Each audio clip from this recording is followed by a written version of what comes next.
going to go into the original hatchery building, which was completed in 1899 and now serves as our fish culture museum.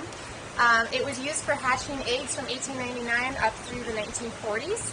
And the significant thing about this beautiful building, it was designed by U.S. Fish and Wildlife Service architect Von Boyer, and he loved these towers. So a lot of the national fish hatcheries, the early ones, had some sort of a tower aspect, and that was his signature architectural design.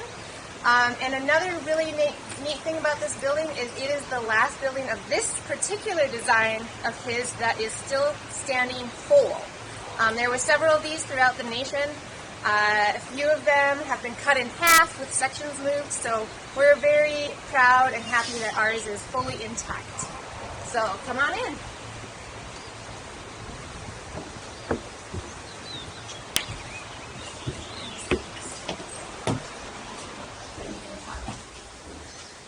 Hi, my name is Carol. Welcome to the Fish Hatchery. I'm a volunteer during the summer months from Florida. Great, thank you, Carol. So this building, again, we get many visitors through during the summer months, and our volunteers accommodate them and give them tours.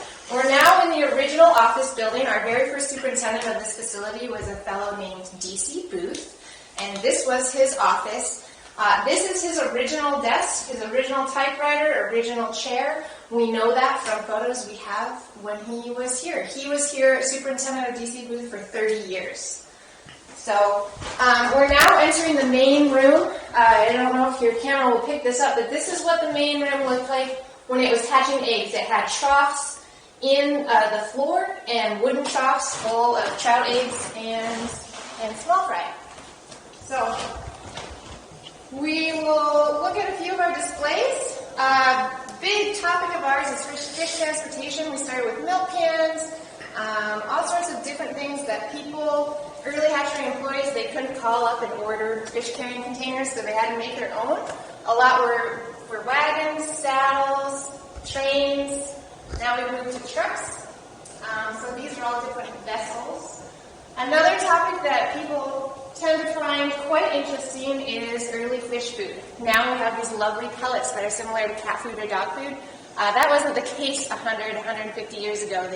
Trout especially have high protein diets, so they would put ads in the papers for roadkill, canner horses, anything that was high protein, and a lot of the early fisheries biologists' jobs were grinding up whatever high protein that they could come across. So we do have some grinders and choppers and things of that nature to illustrate what a big job it was to keep those fish fed and keep them growing. So that modern day fish food is very nice. This is an early egg jar hatching unit here with a few of our different egg jars on display.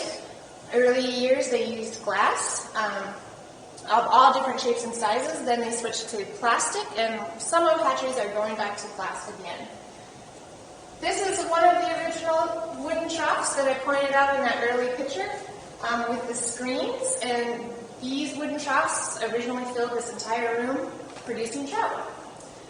The last thing I'd like to point out is this incredible replica of the fish rail car. So this is a 2-scale model of fish car number 3, which we have a full-size replica of on site. This was built for the Paris World Fair in 1897 for a total of $400.